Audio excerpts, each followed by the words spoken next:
Hello everyone, welcome to the very first episode of Re-Animate This, where Meredith and I are gonna talk about movies that we would like to see in animation. I'm Jay Wang. And I'm Meredith Nudo. So here we are gonna talk about The Five Obstructions, a documentary film by two Danish filmmakers, Lars von Trier and Jørgen Leth. So I made Both Meredith... deeply unpleasant men. Yes. Or as a character from one of von Trier's work would say, Danish scum. danskjävlar! Lars von Trier, invite his college professor at the film school and have him challenged to remake his short film, The Perfect Human, based on the constraint that von Trier given to him. So the first obstruction being each shot had to be less than 12 frames, no set, and it need to be filmed in Cuba. Dun, dun.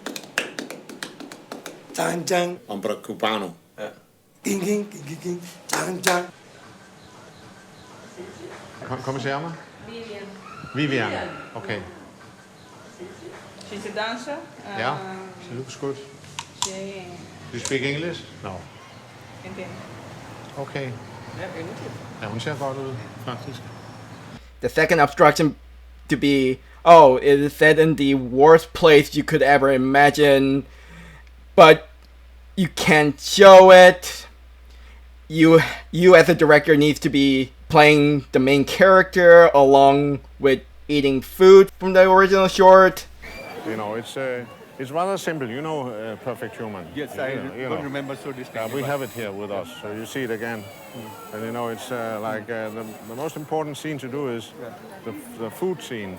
And I'll be...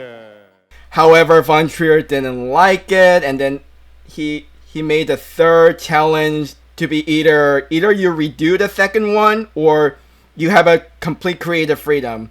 And for me, that one was perhaps the most boring part of the documentary because there's really nothing interesting to say, and nothing particularly interesting how Jørgen Leth work around such limitation.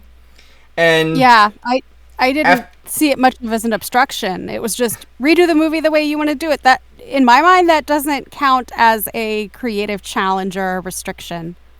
Yeah, and after that satisfies von Trier, he gave another one, but this time, and also one of the I think like 5 reasons why I wanted to start this podcast is because the premise of the fourth obstruction is that you gotta remake into a cartoon, and I think he explained that well because it's very most likely to come out as crap, and Jørgen Leth said something like I hate cartoon, and Lars von Trier then said, I hate cartoon. And then after that, I hate cartoon. I'm deeply perplexed at von Trier's hatred of cartoons, considering, as you've pointed out to me, he was animating when he was 11. That's really cool. So what Meredith was talking about was this short film that 11-year-old Lars von Trier has made.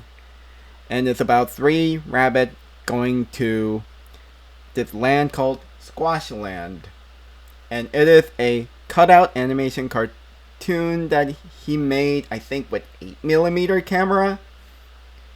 That was how he started nurturing his skills and learning about storytelling and visuals. He owes so much of having a career to animation, and yet he dismisses it. And Det, som er den store fordel ved en tegnefilm, det er, at du bevæger dig ind i en masse valg omkring, hvordan al æstetik omkring alt det der. Og det kan jeg kun forestille mig bliver dårligt. Jeg hader tegnefilm. Jeg hader også tegnefilm. Jeg hader tegnefilm. Jeg hader tegnefilm. Which is, and then so he flew to Austin, Texas, where he meets Bob Sabiston, who was the animation director for Richard Linklater's Waking Life and A Scanner Darkly, which were done in rotoscope, since Bob Sabiston specializes in rotoscoping. I think he also invented like a software that could make rotoscoping easier. Leth showed him some concept art, and most of the footage came from some footage that he shot from the previous, obstruction, along with some from like his own previous short films. Hi.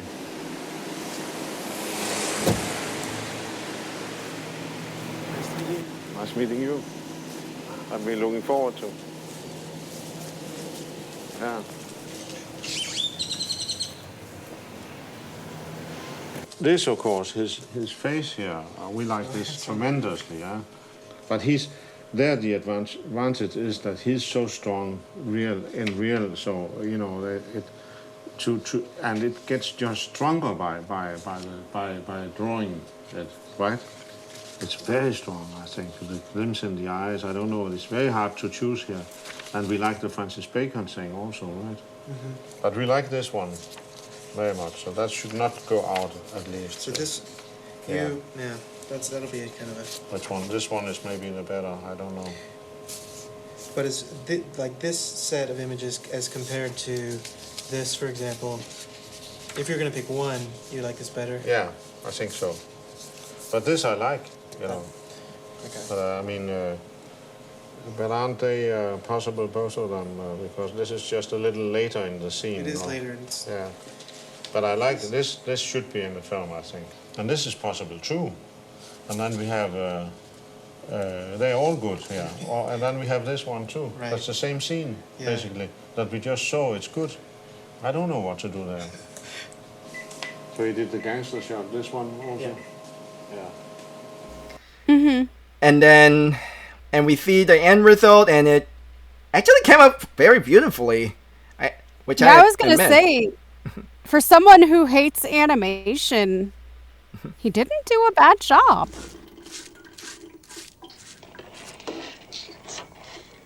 Uløst.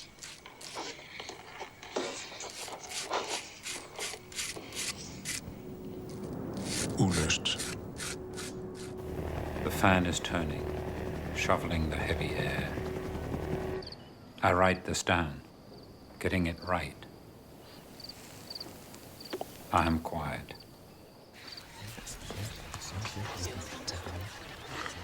The perfect human. That's just something we say. While hoping he can do what we say he can do.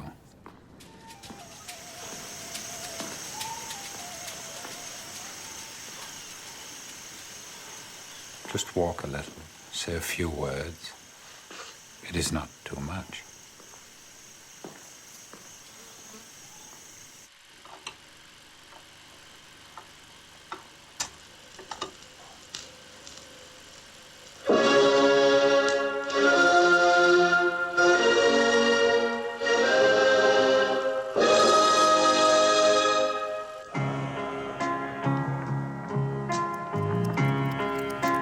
What do I feel like?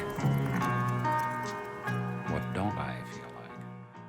Animating, especially working with the same artists that helped with Linklater, and I love rotoscoped. I really enjoyed the way that Scanner Darkly and Waking Life and Apollo 10.5 were made.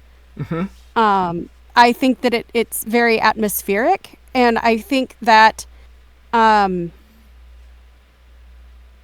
Leth did understand and respect the visual language of animation while making this, which is, again, why I thought it was really stunning to find out how much he hates cartoons, considering the amount of actual care and attention he put into making this.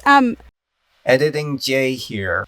In case if you're wondering what the fifth obstruction is, Lars von Trier has made his own version of The Perfect Human, and he asked Jørgen Leth to narrate it and be credited under his name instead of his. And the monologue sums up how Lars von Trier view Jørgen Leth as a person, as a filmmaker who could overcome various obstacles, and is all presented in black and white rendering of documentary footages that they and their cameramen have shot. If I may, I would like to talk about the Cuban segment and pick your brain as an animator, because I'm not obviously an animator. I'm an actor. But I have a question for you about the Cuba section. What? Oh, Cuba section. Yeah. Yeah, the first obstruction. So, with the limitation where no scene could last more than 12 frames, there was a very kind of herky-jerky feel to it, almost as if using humans as stop-motion animation.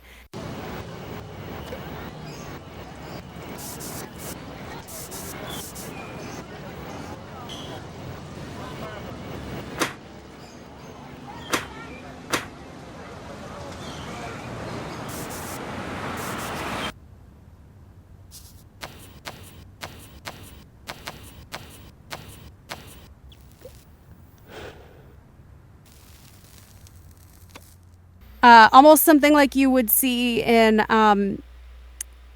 what is it? Peter Gabriel's Sledgehammer video at the end, where everybody is dancing and they're moved around, dancing while moving, or dancing while being moved around on the ground. I am wondering, just from your perspective, would you consider that a type of animation because it is film manipulation? However, it does use live action subjects. No, because I don't know. For me, it looks like he uses jump cuts a lot, and I don't know, it reminds me more of like I don't know, this movie called the Man with the Movie Camera, or the Man with the Camera from Ukraine. And I was like, oh, this is very, Vertov-y. And not only that, it kind of... Oh, also it reminds me of some of the stuff that Sergei Eisenstein worked in, which is actually kind of fitting with the Cuban setting.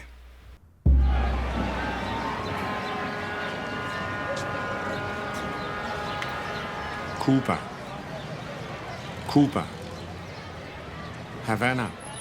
So, and it also focused a lot on, like, Cuban... like revolution politics. What would the Cuban perspective on the idea of perfect human be? Because the original, black and white short film that Leth has made is Havana. Cigar. Mand. Kvinde. Havana. Cuba. Denne stemme. So the perfect human is a narrator commenting on two people, man and woman, almost like a very cold anthropological sense, and he gives a very pseudo-scientific narration. In fact, the documentary also shows some clips from that short film. Here is the human. Here is the human. Here is the perfect human. We will see the perfect human functioning. We will see the perfect human functioning. This is how an ear looks. And here is a pair of knees. And here a foot. Another ear. Here is an eye. Look at this human's eye.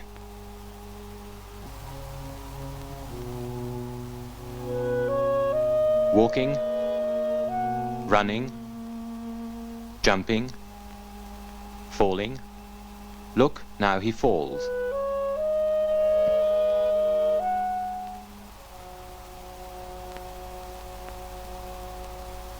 How does he fall? This is how he falls. Yeah. And I mean, I took it to be extremely sarcastic. But I will say that during the Mumbai segment, I was deeply unsettled. Yeah.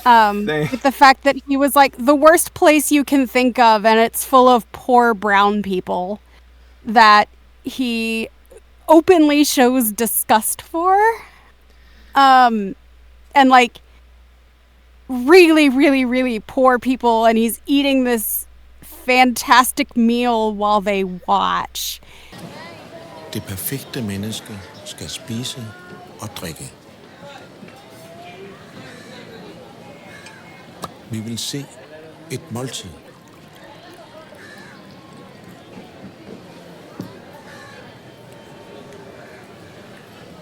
Vinen står fornemt i glasset.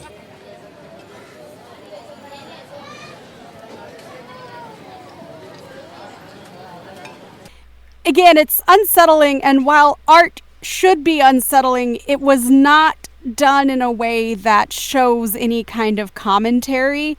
It was almost like he was using those people as props. And that's deeply Right. Yeah. like artistically colonial. Like, he struck me as kind of like a Gauguin of cinema. I mean, I was Yeah. reading that he was really fetishizing of the Caribbean peoples, especially in Haiti, and that he actually was like with a 17-year-old girl. Yeah, who I lived heard there. about Like, that. I'm glad that yeah, you brought like, that that up. Yeah, I was like, oh, so he's Paul Gauguin. And again, I don't want people to come in here and listen to this and be like, well, it's art. Art is supposed to be unsettling. But it's supposed to make us, when unsettling art is supposed to make us think of things, not, was unsettling in that it reinforced a status quo, not in that it challenged me to think of anything other than, I don't think Leth thought this one through very well. I mean, for me, I don't know, maybe it was unintentionally. I feel like it's kind of unintentionally exposed the very Eurocentric view of what the perfect human is. Well, like I said, and also very the perfect human, calling the perfect human, and you've got these like extremely generic Northern Europeans, did feel very sarcastic. So I don't feel like that's his actual I don't think he necessarily has any Aryan-centric views, but I do think he's got some shit he needs to work through. Right. Regarding exotification and commodification of people of color.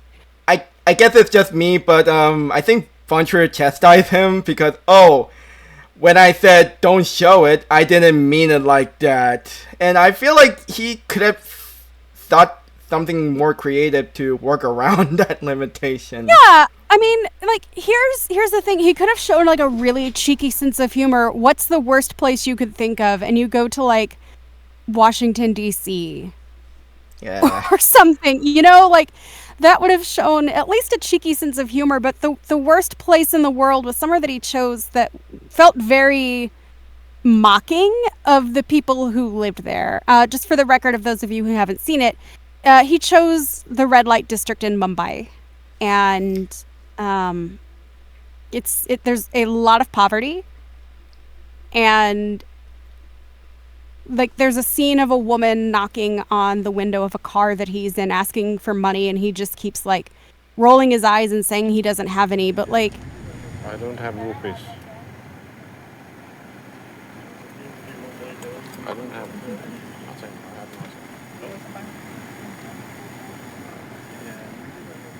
Har du 10 rupees, Marianne? Nej.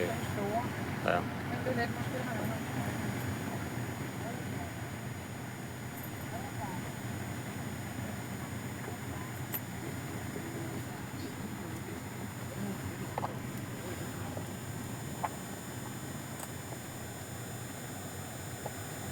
Det er jo lykkeligt, at man ikke kan lukke vinduet op, synes jeg. Den andra vägen där borta. Voilà. Det var. I don't have. you knew where you were going. You need to like confront why you're there and why these people are in this situation versus just using them as set dressing. I don't know. And I mean by I don't know, it's like, for me, it ended up feeling like I don't know, again, very unintentional. It felt like a commentary on white privilege. First world privilege. Right, and I feel like maybe in the hands of not this documentary, there could have been a lot to say. But this was not that. But I did like the animation segment, which is what we're here to talk about. So I Yes. mean, I'm not. I told you I warned you that I was going to be negative, but I'm not also here to be negative for negativity's sake either. That's not. That's fine because when we talk about Von Trier, I mean, you got to expect something very negative, like, especially how he worked with actors.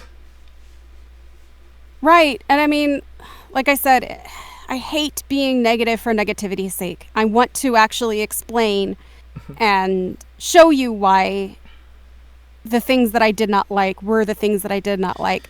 But also the reason why I liked the things that I did like.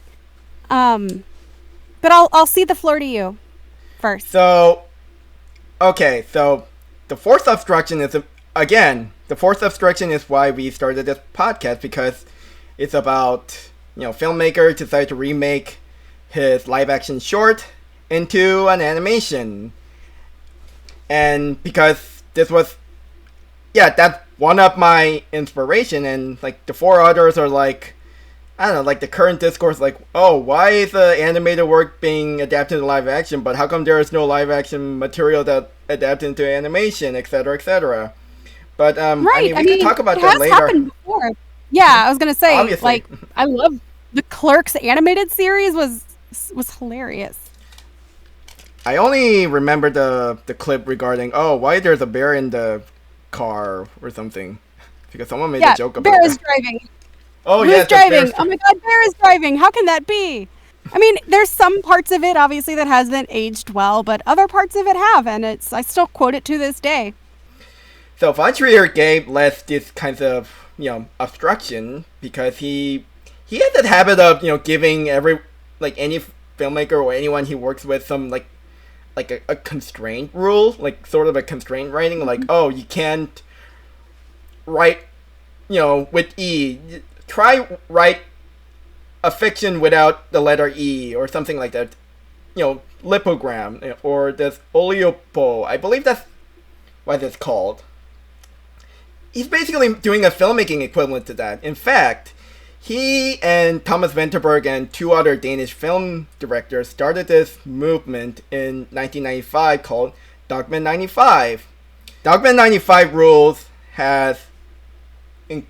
includes shooting must be done on location, props and set must not be brought in, so the sound must never be produced apart from the images or vice versa.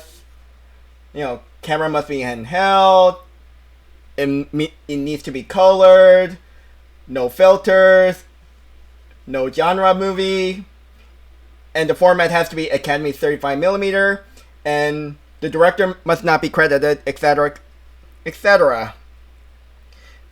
Basically, it's just asking people to have an excuse to go out and make movie with friends with a very cheap, with a cheap camera. In fact, it started around the time when, filmmaking has become a lot more democratized with more, camcorders and digital cameras are coming into the market. In fact, the very first Dogme 95 movie, which was directed by Thomas Vinterberg, is The Celebration, which Vinterberg, made with a camcorder, a mini DV camcorder. And then you're a few years... Oh, sorry, go ahead. So The Celebration is about this wealthy family, and it's the family's patriarch birthday, and everyone's come in to this mansion, and during the dinner, the son comes up and said, "Hey Dad, remember the time you molested me and my twin sister?"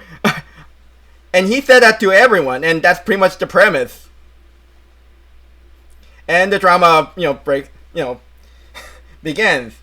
And apparently this was based on like this story that Vinterberg heard on radio, and it turns out to be completely fictional. But he decided to use that as a basis for, Dogme 95 movie. And the second, Dogma 95 movie is The Idiot, which was directed by von Trier himself.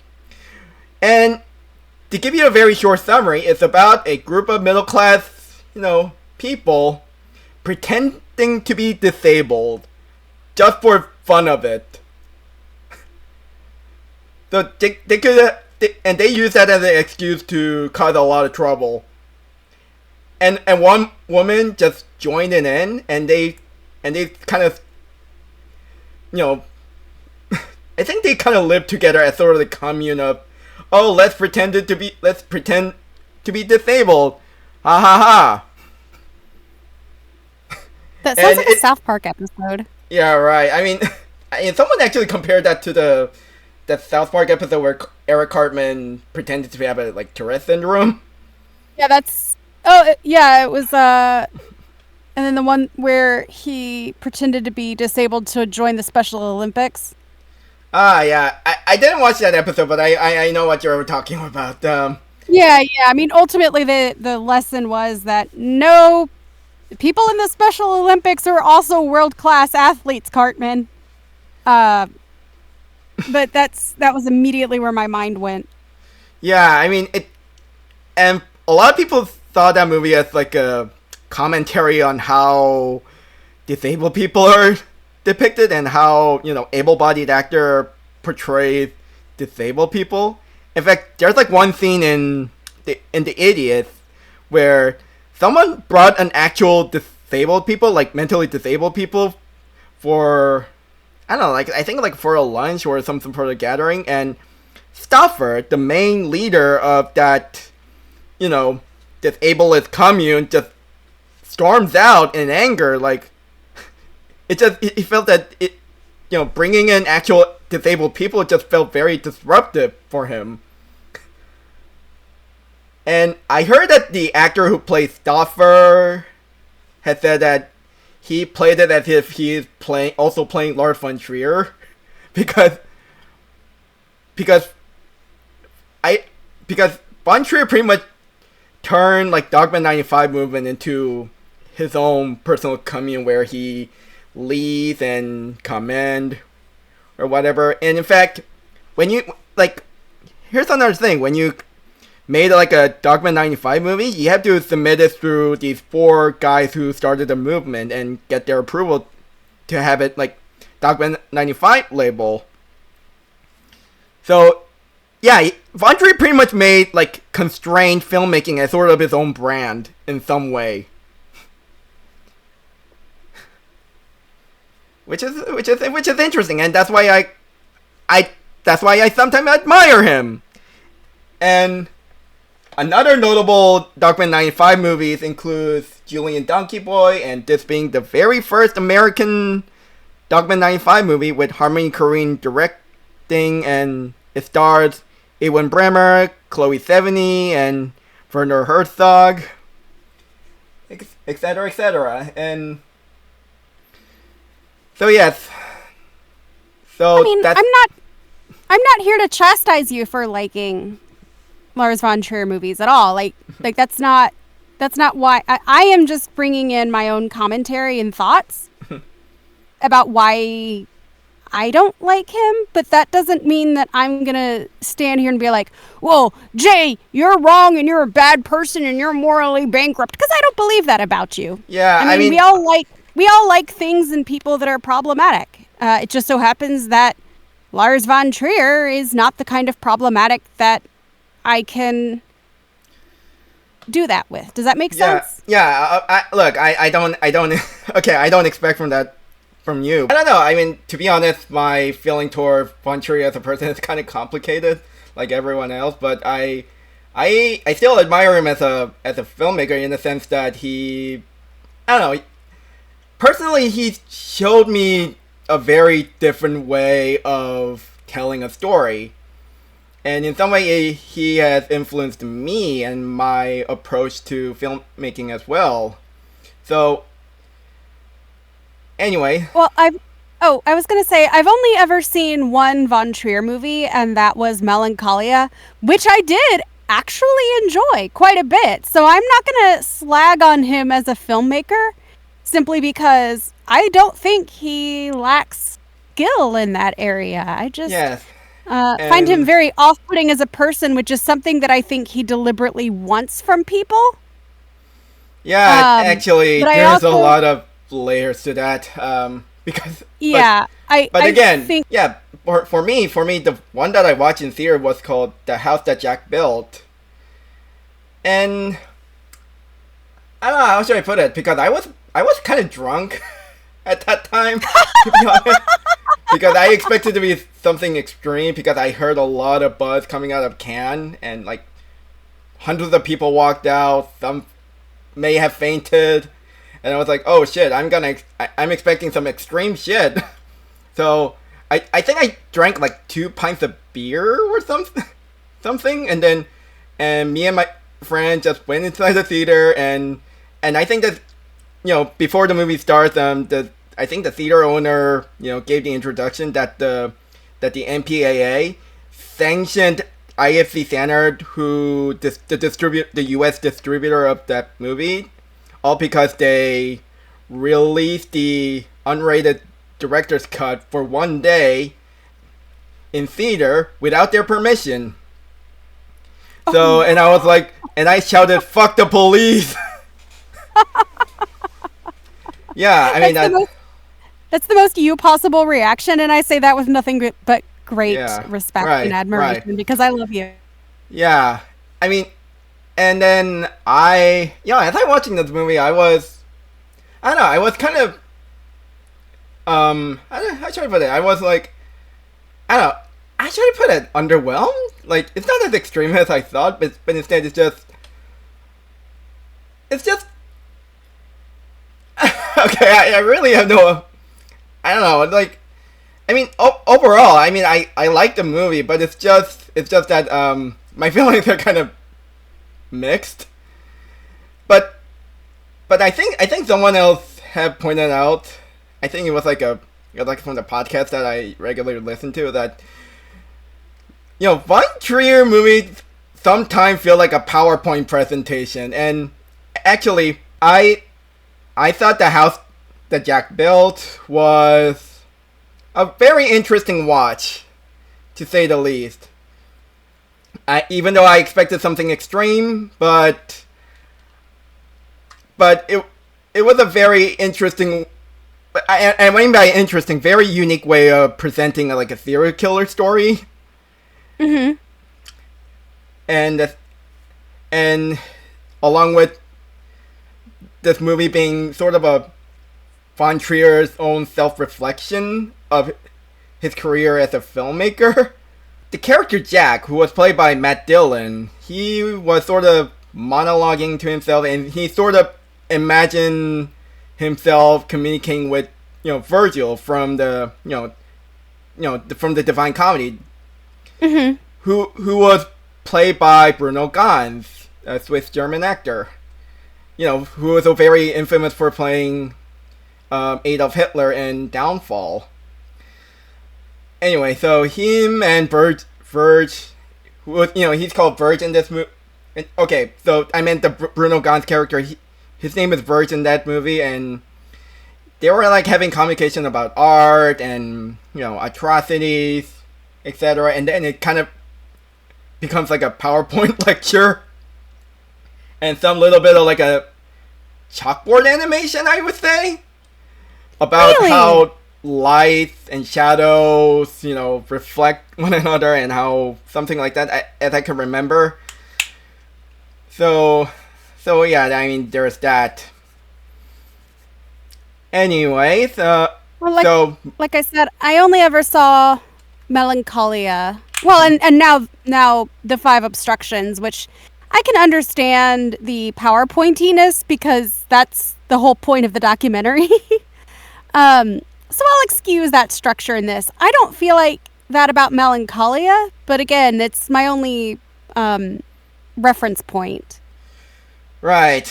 And I think you know, when I listened to that podcast about his movies are kind of feels like a PowerPoint presentation, I think they were talking about Nymphomaniac, because I mean, which is the third and final part of his Depression trilogy, which Melancholia is also part of, along with Right, Antichrist.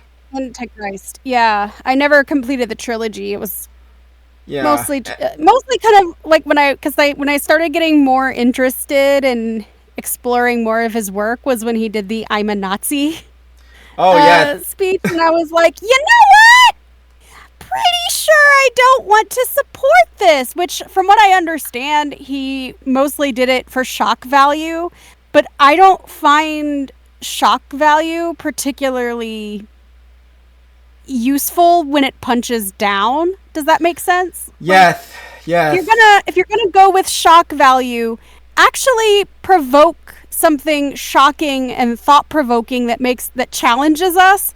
Saying I'm a Nazi is just edgelording and Right. shock for shock's sake, which I don't like, and I don't particularly respect that style of comedy. Yeah. I mean, That's kind of when I started finding him super off-putting and was like, well, I don't want to watch your movies if you think this kind of thing is funny. And then the stories that came out later about him harassing Bjork sexually. yes. Yeah, I was like, Funny because I actually watched. I think I watched like the first 20 minutes of that movie that Bjork was in, Dancer in the Dark. Yeah, That's I've heard another it's one of the my- saddest movies ever made. That's also another experience with von Trier, and I also last night I watched. I didn't. Okay, I pretty much skimmed through it, but I watched Dogville. Yeah, if you remember one of the short film that you and I worked on, the tragic end of Riding and Madeline Yu. Yeah. There's like a lot of it was like there are a lot of set design that I did. It was I took that directly from Dogville. That's amazing. Right. So Yeah, no, I love your work. And I have a lot of respect for you as a creator, which is why I'm here. right, and I also heard that he at least allowed actors to improvise, and that also that approach also influenced me because he at least give like actors at least some degree of creative freedom. In fact, I heard that he purposely gave a very vague direction, or the script that he wrote just have a very vague description of something, so the actors have to figure out where the camera is moving or what what emotions that von Trier want them to have, etc. Yeah. So, right, and this all goes back to the fourth obstruction, which is him asking just Jørgen Leth to make a cartoon, quote unquote a cartoon, and I assume that he probably again, I assume he was expecting like I don't know, like a Mickey Mouse cartoon, again, like a Peanuts cartoon. Yeah, something like that. Something that you would expect from like the Fleischer Brothers or Disney production. But then he saw like a very completely different thing, and he was like, "Oh wow, I really like it. I like the part where the guy keeps wearing, takes on and off of jacket, and in fact, it reminds me of the MTV material, like stuff that you would see on MTV back then." Yeah, and I mean, something that the animation allowed for too was I loved when things opened up and text was included and incorporated. I think that he was really genuinely challenging himself with that premise, where he could have just been like, I don't respect this medium, so I'm gonna cheap out on it. But he made something that I thought was really enjoyable, and I know that Leth is also a poet, and I feel like the visual language of poetry, he was able to infuse that into animation, and I thought it was a really good, strong synthesis, personally. And I'm disappointed to find out that neither of them care for animation, especially when I feel like they could have done something really interesting and fun with the medium. Right. So what I find that segment to be interesting is that the rotoscope gave, it rendered the human actors very, realistically, and that also adds to the theme of what considered to be the perfect human, or at least have the audience to observe the human being from a cold, anthropological perspective, and trying to, I hadn't thought about that. and trying to think what it means to be a human.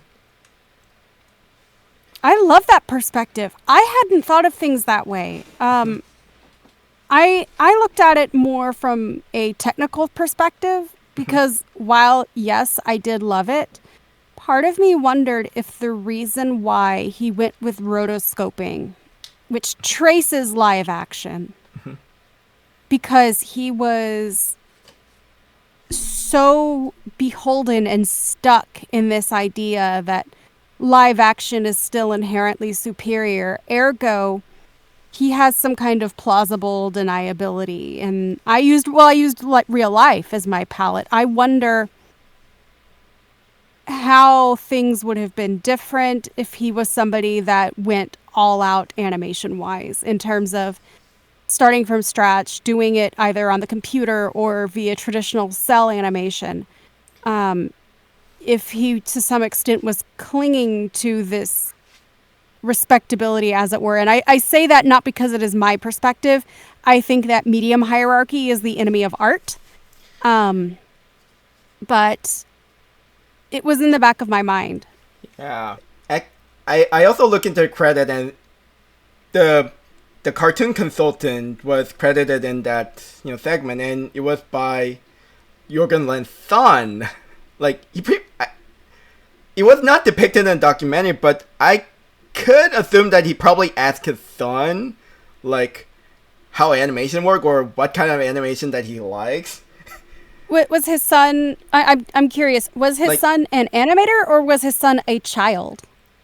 I don't know how old he was back then, but he was he was credited as a cartoon consultant. I mean, his son is also a filmmaker now, but he still makes movies as I remember when I checked on IMDb. But I believe he probably asked his son, like, what are the other options besides me learning animation from scratch, and his son probably said something like, well, you could probably hire an animator, and they could probably hire to trace all the footage that you shot. And I believe that's why he probably went with the rotoscoping technique. I couldn't say because I don't know how old his son was at the time. The narrative changes based on what his what they mean by cartoon consultant, because that would depend on his age, and that was not information that I had looked up at that time. That reminds me of whenever I read the Oscar-nominated animation ballots that they share after the movies, and so many of them are like, I didn't watch any of these. I just asked my kid which to pick. Right, and this may be a very unpopular opinion, but this is I feel like reason why the best animated feature category needs to be discontinued. I feel like rather than discontinuing it, what they need to do is pick better judges. Right, I mean, that's another option, but I feel like that's not how Academy works right now, and sadly. That's why I don't really pay much attention to or care about the Academy. That said, I will say I loved seeing Flo be nominated for Best Picture, because that was stunning, and it unfortunately, because so much of things like award nominations and wins do determine how much funding you get for future projects and things. From that perspective, I am very happy to see Flo succeeding and people realizing that you should be able to take big narrative risks like that and be able to use commercially available software like Blender. Yes. That it's about the storytelling and it's about the artist, not necessarily so- the tech that they have at their disposal. So, yeah, I hope Flow would become, if Flow wins both Best Animated Feature and Best International Film, this would be Latvia's Parasite moment. Yes, I hope so. Like I like really every like small countries, be it South Korea or Latvia or anywhere else, have their own Parasite moment. Like this underdog, show the world what the medium could do, or changing the way how we watch movies. I was disappointed too to see that Hungary had submitted Four Souls of Coyote for consideration, and it wasn't nominated, and that was extremely disappointing because Four Souls of Coyote, I think, was another animated movie that came out last year that really, really, really pushes and shows what animation can accomplish, particularly in telling the story of marginalized people. I mean, indigenous people had to have a Hungarian studio tell a story. Right. Because Actually, the Americans didn't take that Hungarian risk. animations were, they were actually good. Animation in Hungary are very, very good. One of my favorite movies is The Son of White Mare. And I've heard of that one. I haven't watched it yet. Yeah, it's actually one of my top 10 movies. Right. And, I like, much like Flow, like, movie, animation from, Central Europe or Eastern Europe or Baltic, they deserves a lot more attention. Because I'm looking up real fast. There was also one that I thought was really lovely. Ruben Brandt, but I can't remember which country it's from. Never heard of that one. Let me look it up real fast. Ruben Brandt Collector is the name of the movie. And I just can't remember what country it's from. I know it's European, but Europe is a continent, not a country. Obviously. It is... Oh, it's that one. Oh, it's also Hungarian. Never mind. Okay. So yeah, Ruben Brandt Collector is another one that has come out of that Hungarian milieu as well. And the animation in it was quite lovely, I thought, particularly because it concerns itself with art history and art collection. Mm-hmm. So it wears its influences on its sleeve. It's very heavy-handed in how it wears its influences on its sleeve, but it fits the theme of the movie quite well. Since you brought up the Hungarian animation, for some reason that made me believe that medium hierarchy doesn't exactly apply in Europe, because they do treat animation as sort of a very respected medium. Like, well, I believe that about Japan as well. I have seen a lot of great movies last year that are from, I've seen great animated movies last year, and they are from France, like directly from France, like Chicken for Linda, Mars Express, etc., etc. Yeah, France has always had, and I believe that this studio that made Arcane was also French. Yes. Yeah, France has always had very strong animation. Remember, they had Fantastic Planet. Mm-hmm. I watched a movie. I watched a Mobius movie recently. It was like a time something. Why can't I remember? Time something. Yeah. Yeah. I'm looking it up right now because I have a touch of a headache. I know it's from the same people who did Fantastic Planet. Yeah. So yeah, they Time have Masters. always. There we go. Time Masters. Yeah, that was what it was. But France, I feel like, has always kind of been on that cutting edge of animation. Right, and viewing it as a mature medium. So, like I said, same with Japan, but that does make a lot of sense considering how much creative back and forth there is between both of those countries. Where, Japan animation has, a lot of it is for kids, but I feel like before the big anime boom, where they were kind of catering to a more international audience, you would see stuff made for a wider range of ages versus the very lucrative teenager market. Right. And, you know, I don't know. I feel like that's the reason why part of me really glad that France as a country exists, even though they have their own, skeleton in their closet, much like the United States, but still. Oh, thank God for France. That's all I have to say.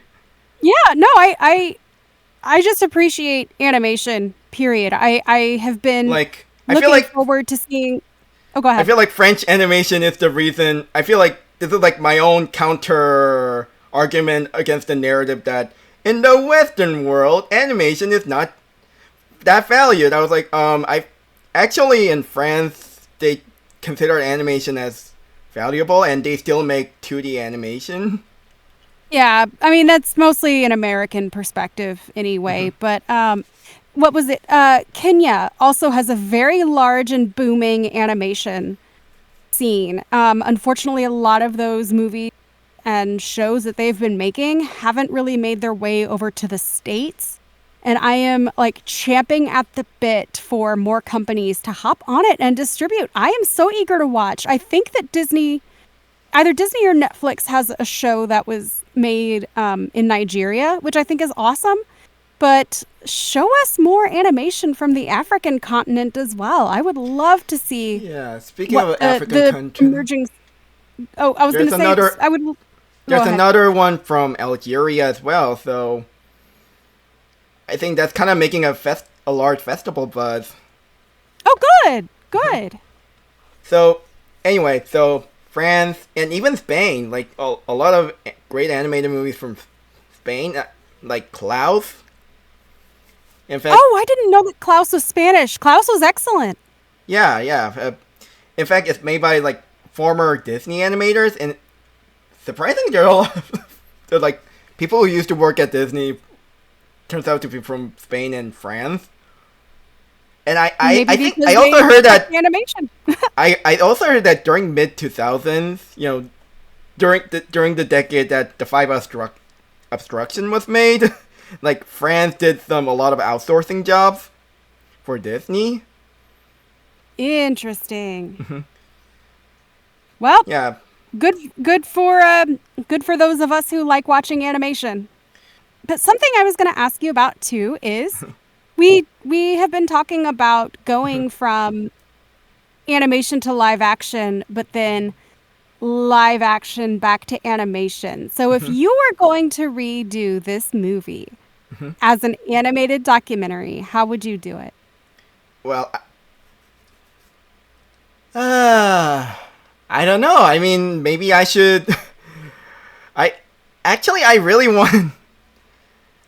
I don't know. It's like if Lars von Trier asked me to remake his stuff into animation, but with the very certain like strict rules. Maybe I would do it, or maybe I would like form my own animation team to do it for him. But maybe that's if it's a like animation documentary, it's probably like that. and it's just gonna be a rotoscope animation between me and Von Trier, talking about how this obstruction works, etc. But so, if you don't mind, I've got my own thoughts on how I would do it. All right. What's your thought? I would shoot everything in a way that looks like one of those direct-to-DVD mockbusters that would always release at the same time as Disney movies. I would animate the whole thing like that, with the one exception of the section that's live action, and I would do it all as puppets. With the part that's supposed to be cartoons, that would flip to live action and it's puppets because of their contempt for animation. I want to make it look like how I feel like they see animation, and then puppets because who doesn't love puppets? I mean, that's still also, despite being live action, is still one layer of reality away from full on humans. So make what the kind of whole puppets? thing. They would be kind of Muppety looking, but like with the serial numbers filed off. Right, I was thinking of marionettes. I mean, you could do that too and make it work, or you could get something like the Quay brothers. Also excellent animators, by the way. That could have been a route he could have taken too if he wanted to just stick with the respectability of live action, is just do stop motion. But that's what I would do, because I would have liked to have poked fun at, like we said, medium hierarchy. I would have wanted to have some fun with that because I don't believe in it.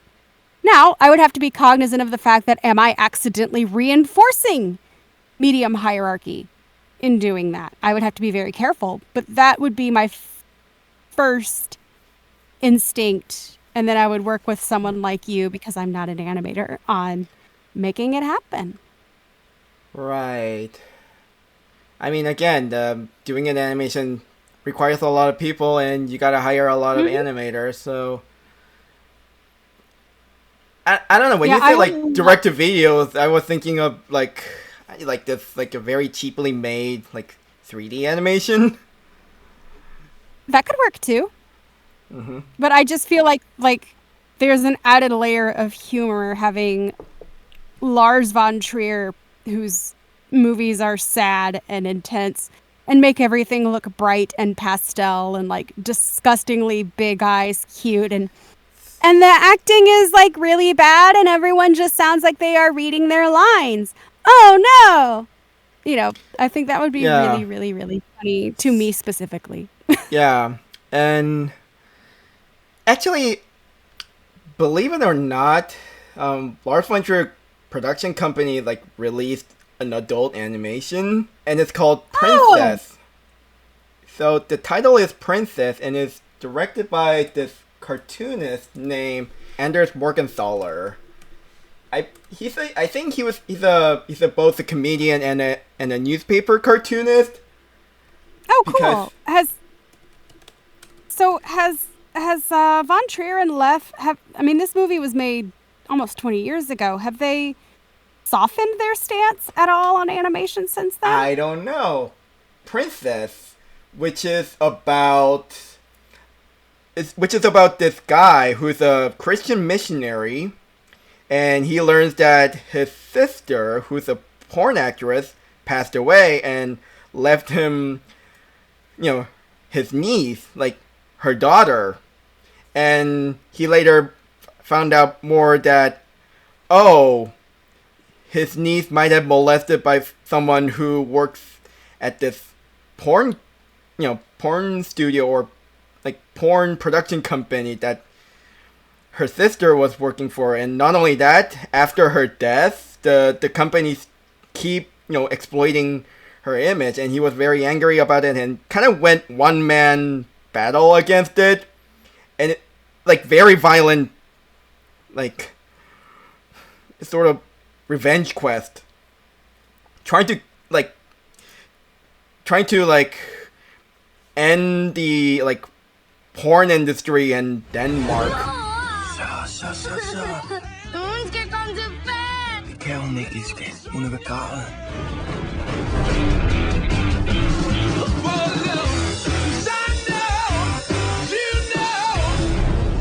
Hun ser sin døde mor hele tiden. Det er min mor. Du kan fandme da ikke beskytte hende fra virkeligheden. Hvis virkeligheden ser sådan ud, så kan jeg love dig for, at jeg kan beskytte hende fra den. So that's the movie is about. The Princess. It was made at very low budget, and to the point that they have less than 10 animators, and they have to animate it in like 6 frames per second with After Effects. And having seen it, it's maybe the closest thing you could have, like, Dogme 95. Well, okay, no, not. I won't say it's Dogme 95 animation. It's more like someone who took some inspiration from Dogme 95 rule but do it with animation. Like, animated in 6 frames per second, or in animation terms, 3 stops. So make it dark as possible, etc., etc. It's very Brechtian, as some people would say.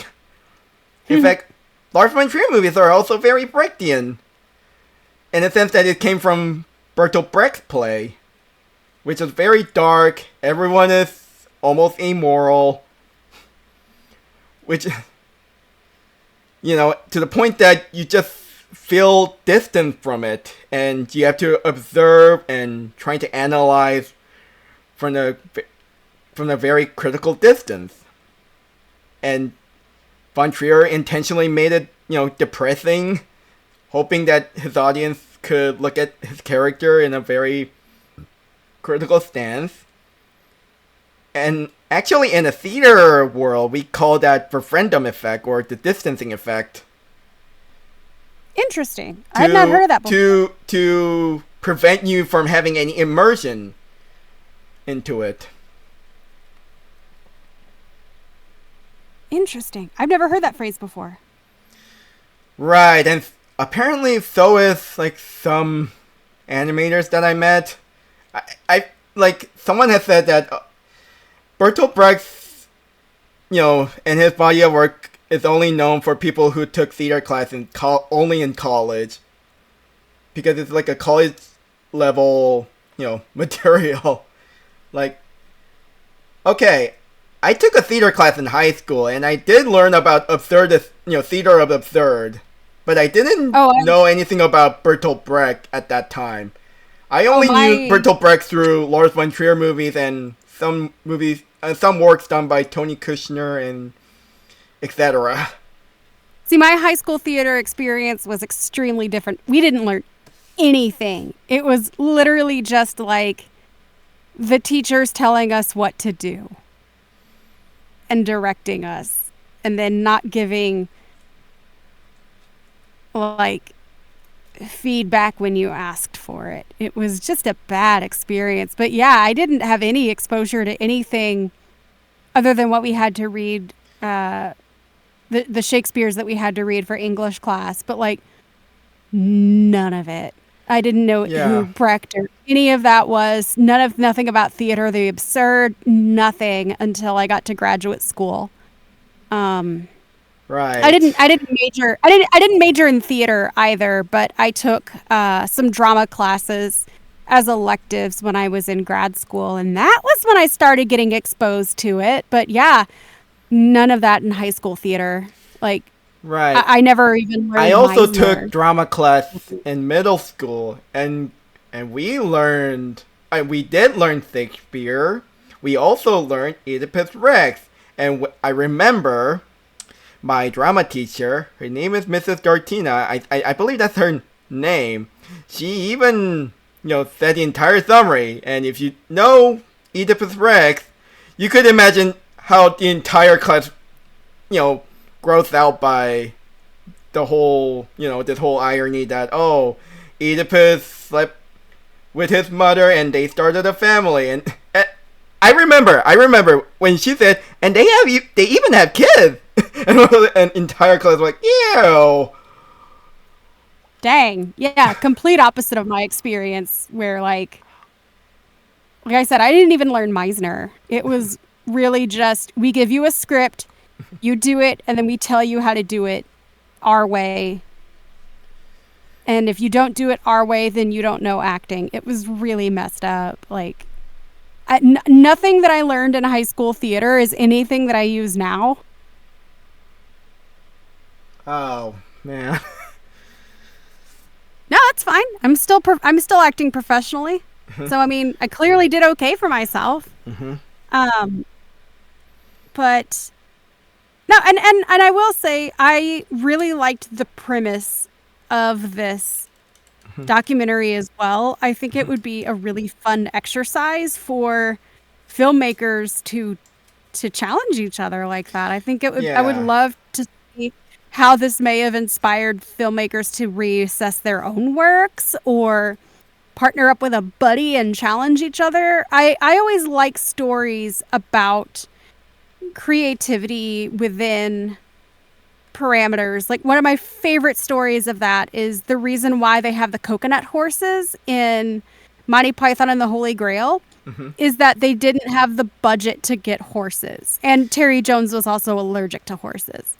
So they just came up with the idea of having the coconuts like they did on the old radio shows. And that's now an iconic image of the movie. And it was a critical...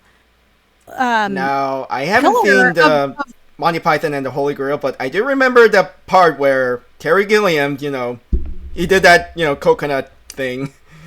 He said, exactly. He said, it's only a model when they reached the castle.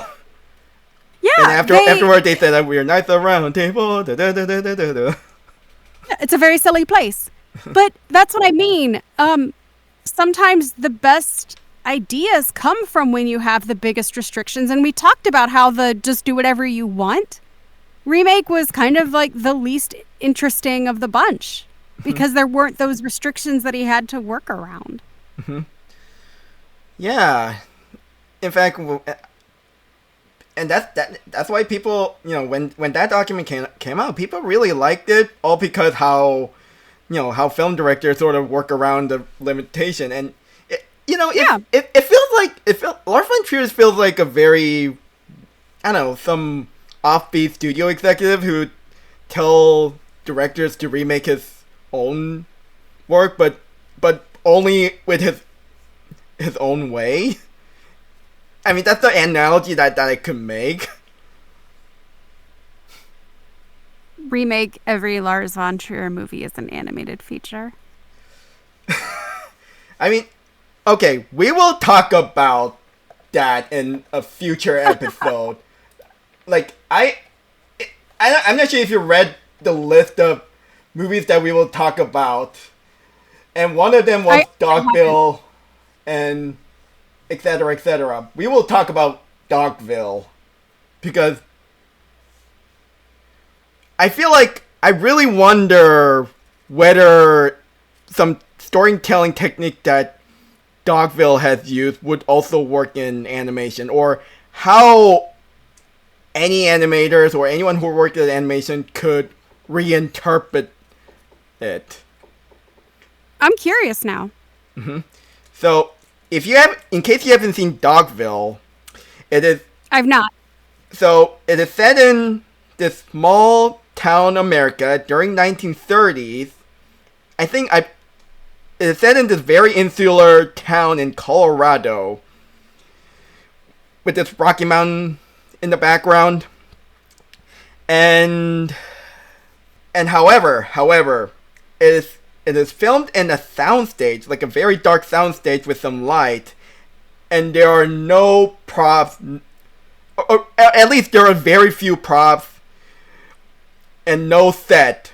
All the buildings are drawn in chalk, like it's just actors performing on a stage with chalk drawn on the floor, and there's this, instead of just go outside and shoot it on location, instead it's just shot inside the studio with chalks drawn on the floor and actors miming as if they're entering the building. I mean, that's the most interesting part. There are no doors, very few walls, and just almost empty. Hold on, I could show you a still from it. Okay. Just to give you some idea. And so that movie stars Nicole Kidman and a woman on the run from a mafia, and she takes a shelter in this village, and Paul Bettany plays a young man who wants to be an local intellectual and be a moral figure in his town. So I love that screenshot.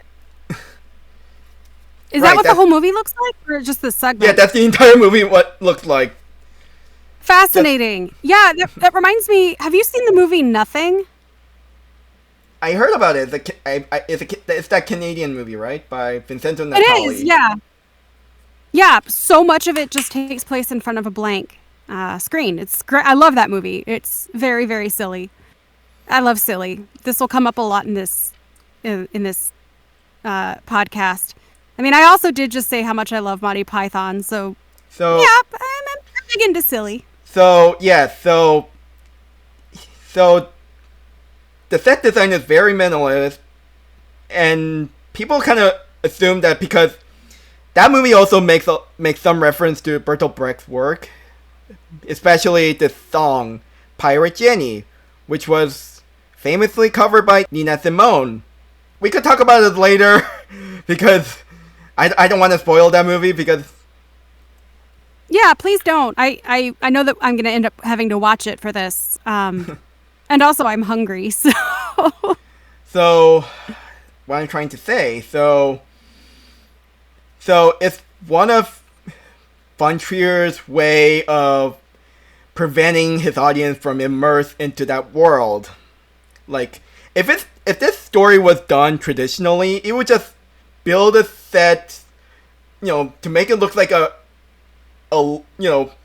actual town. But here, he doesn't do that. There's no, nature shot. It's just people living in town with invisible wall. And some invisible things. So, that's all I could describe it. And, okay, I forgot to tell this, though. Russell Crowe, who is a friend with Nicole Kidman, there was a time he visited the set, and he looked at it and it was like, what the fuck is this? And I think that was like, he said something like, or at least he said something like, can anyone explain this?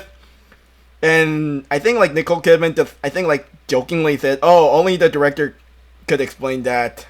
And Lars von Trier, he was standing next to him and was like, no, I can't. No explanation. Because he was very baffled by how the set design is just mostly like chalk drawing.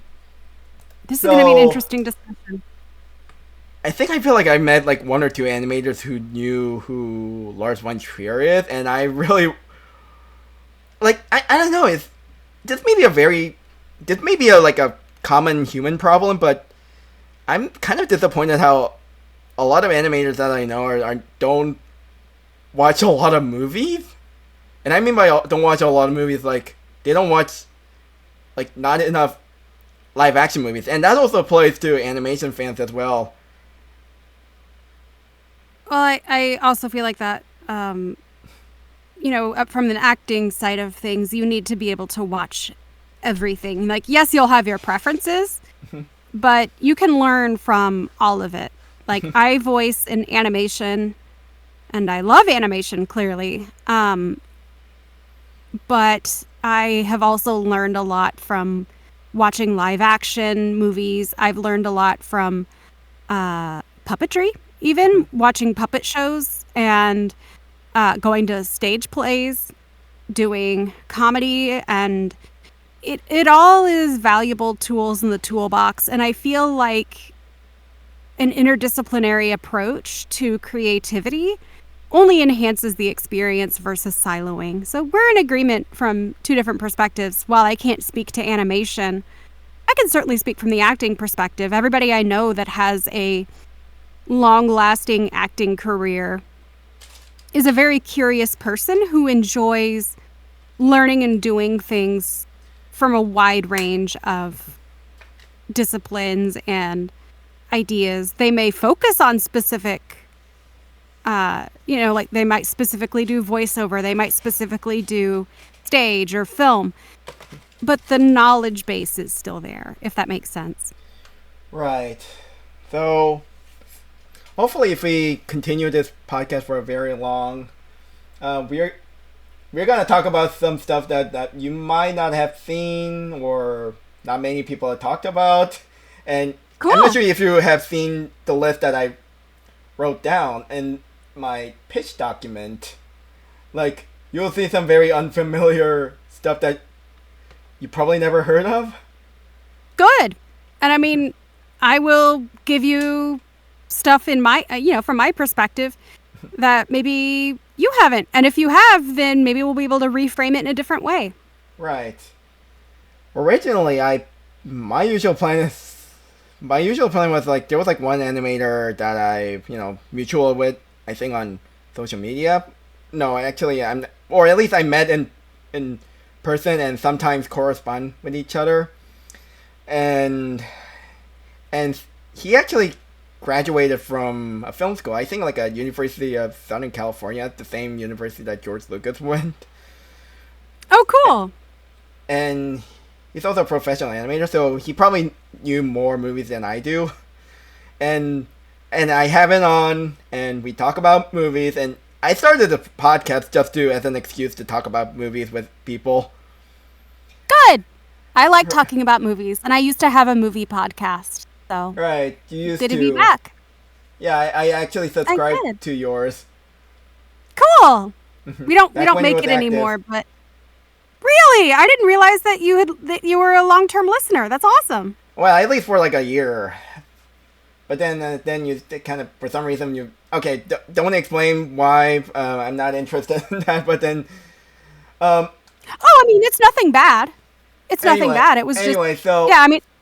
Oh. So my goal is like, okay, instead of picking... Okay, we could talk about, like, popular movies. We could talk about, Marvel movies or some popular blockbusters, but... I mean, we could, but my usual pick is something that you would expect from art house theater. I mean, you're talking to somebody who has a pass at the local art house theater where I can see like a free movie a day. Mm-hmm. So clearly, I have. That's why I brought up Lars von Trier, because he's a very recognizable guy, and he's known for setting up some certain constraint, and I don't know, and I heard that some people have said that making animation itself is also working around with constraint. It is because you've got the technology, you've got budgets. There's still some things like I don't need to explain to you how long it took 3D animators to make water look good. One of my pet peeves that people have used this to... I mean, sure, they have a valid argument, but still, I don't like this idea that, one medium is better than the other. I don't buy that. Because all mediums are equally, great, in the sense that they have infinite expressions. So I don't personally buy that. I don't know. When someone said, like, animation is better than live action, I usually call them bullshit.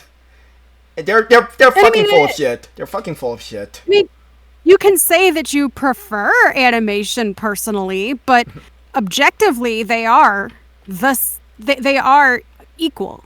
All mediums are equal. And I love animation. There are a lot of things that it can do, even though it has restrictions that would be prohibitively expensive, if not impossible to do in live action. It is safer for your actors to do animation for certain things, like, very big stunts. Right. There's like one YouTuber I came across, and I thought about inviting her in the future episode, but then, how should I put it? She didn't do anything problematic, but it's more like she talked about how she won a reboot of the certain franchise, but she wanted to do it in 2D animation, and she gave a very, convincing case for it. However, they don't want anything to do with that franchise at this moment. I was like, we will talk about that later. Yeah, I look forward to future discussions with you, Jay. This has been really edifying and interesting. So, yeah, my favorite movie... I mean, if you've seen my letterbox, my favorite movie is Terminator 2, but also this movie called The Holy Mountain, and that actually made me convinced that, live action filmmaking is very infinite. Like, I don't give a shit that the I don't really buy into this perspective that animation is better because it has infinite expression. I was like, no, you just haven't seen enough movies. Well, no, like I said, I'm not saying that animation is superior because of the infinite expression. That's not what I meant. It was more like, you know, it's safer to have some scenes in animation than it is to have in live action because the liability in terms of how much harm your actors could sustain, things like that. I don't mean that it's inherently superior. I mean that that is an area where animation is also a benefit. But I'm not trying to say that live action is limited because, like you said, Holy Mountain.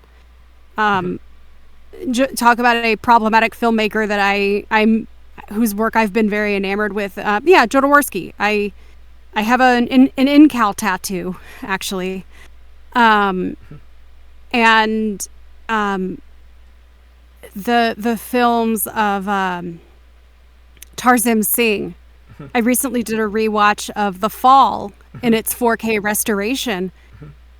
Absolutely just stunning visual movie that really challenges and pushes the boundaries of what live action can do. And The Cell, which I haven't watched recently, I was not as enamored of that story, but the costuming and the visuals, again, incredible. I am very much on record as being someone who enjoyed Mirror Mirror. I did not watch his Wizard of Oz miniseries, Emerald City. Or what about Immortal, that his take on Greek mythology? I haven't seen that either, but man, when when it was announced that Christopher Nolan was doing the Odyssey adaptation, I am saying this as somebody who is open-minded about it, mind you.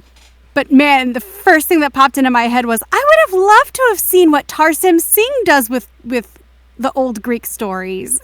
So, I think he would have been well suited to that. You know what? For all we know, maybe the Odyssey does really well and kicks off a trend of doing Greek stories, and then we get a Tarzan Singh Iliad or something. Right. Oh God! Or a Tarzan Singh adaptation of God, what is that book that makes me cry all the time? Song of Achilles. Right. God, that'd be so Achilles, good. I want to see,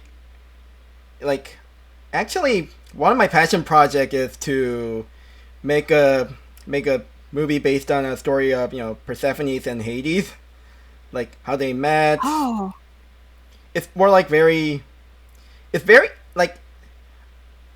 okay. Also, my favorite movie is 1946 Beauty and the Beast by Jean Cocteau, and my Hades and Persephone stories also kind of be like that, but in color, but with today's technology. Very dreamy, very poetic. If anyone can do it, it's you. Right.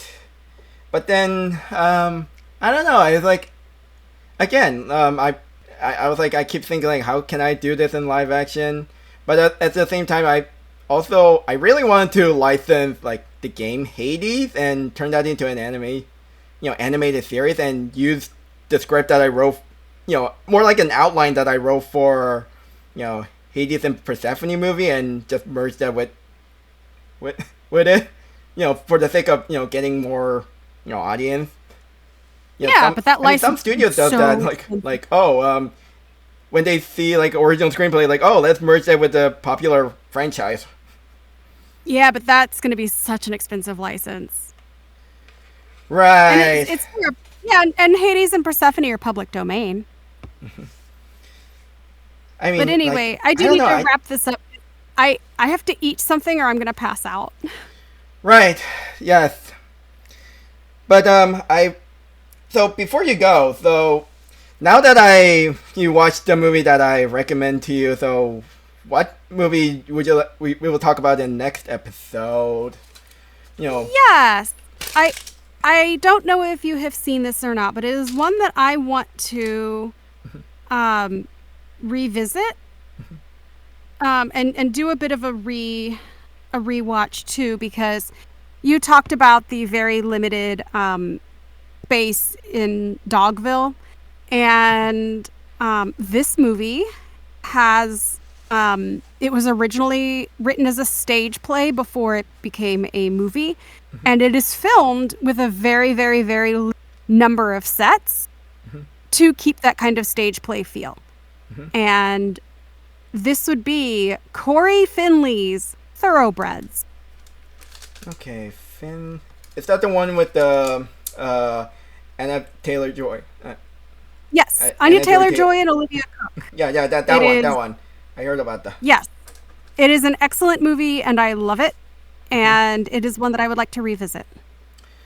Right, I heard some good thing about it. I mean, Anna Taylor-Joy is a great actress. Yeah. When I watched The Witch for the first time, and I really hope that I really like rooting for her, you know, have a really great career, and she does have a really great career to the point that, you know, having voiced Princess Peach in Mario movie. I remember, you know, like talking to one of my actors, you know, I worked with before. Like I mentioned, like I'm gonna see that, you know, Super Mario movie anyway, just by Chris Pratt, and the reason why I want to see it because Anna Taylor-Joy is in it, and she was amazing in The Witch, and she was like, yeah, The Witch is a great movie. I'll watch that movie. This is how it works. Like, I want to hear how you're gonna turn that into an animation, and maybe I could, you know, elaborate on how I would turn that into an animation, and after that, and I will give you like one movie that we could talk about, and that's how it works. And I could bring in like a guest, yeah, as well, and if I'm very lucky. Sounds good to me. All right.